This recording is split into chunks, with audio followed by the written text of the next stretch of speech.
গ্রাম থেকে মায়াপুর চলে আসলাম ছোট্টবেলায়।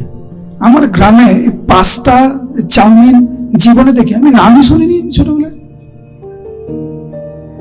তো যখন গুরুকুলে আসলাম, সব বিদেশি ছাত্র, ওরা মাঝে মাঝে পাস্তা খায়।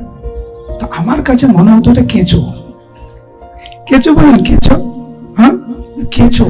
আমরা ভাবতাম যারা আমরা বাঙালি, কি খাচ্ছে বিদেশিরা, কেঁচো খাচ্ছে।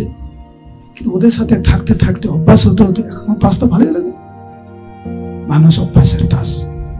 কার সাথে মিশছেন সারাদিন, কার সাথে কথা বলছেন, কার সাথে মনের ভাব আপনি ভাগ করে নিচ্ছেন, তার ফলস্বরূপ কি এটাই প্রমাণিত করে যে আমি ভালো ভক্ত হতে চাই?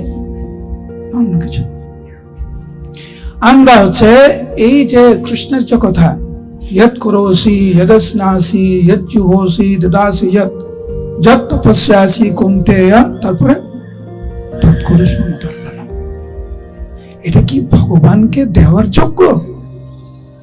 আমি যে কথা বলছি, কারোর সাথে কথা বলছি, এটা দিনের শেষে ভগবানকে অর্পণ করতে পারবো? আমার যে প্রচেষ্টা যে কোনো বিষয়ে, এটা ভগবানকে দেওয়ার মতো? এটা প্রমাণিত করে যে হে প্রভু, আমি তোমাকে ছাড়া কিছু চাই না। আর এইটাই প্রমাণিত করে আশ্লিষ্যবা পাদরতম পেনুষ্টমম অদর্শনম মর্মহতম করোতু বা যথা তথা বা বিদধাতুলম পটো প্রাণানস্তু সএব না। হে প্রভু, তুমি আমাকে আলিঙ্গন করো, তুমি আমাকে লাথি মারো। তুমি আমার প্রাণনাথ, মা রবি রাঘবি জয়িচ্ছা তোহারা। এটা প্রমাণ করে। আরেকটা জিনিস আমি মাঝে মাঝে ক্লাসে বলি, লরির পিছনে আমার দেখা অনেক কিছু শিখা যায় ওই লেখা দেখে দেখে। আমার তো খুব ভালো লাগে ওগুলো দেখে দেখে। ওখানে লেখা আছে, মা দেখা দে নাহলে টাকা দে। দেখেছেন এটা? আচ্ছা, আপনি বলুন, এই কথাতে এটা প্রমাণ করে হে প্রভু, আমি তোমাকে ছাড়া কিছু চাই না? না।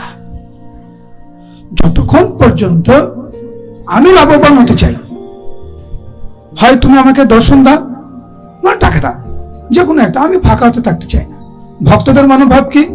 হে প্রভু, তুমি আমাকে দেখা দাও আর না দাও, তুমি আমার থেকে সব কিছু ছিনিয়ে নাও বা তুমি আমাকে দাও, তুমি আমার প্রাণনাথ, আমি তোমাকে ছাড়া কিছু চিনি না।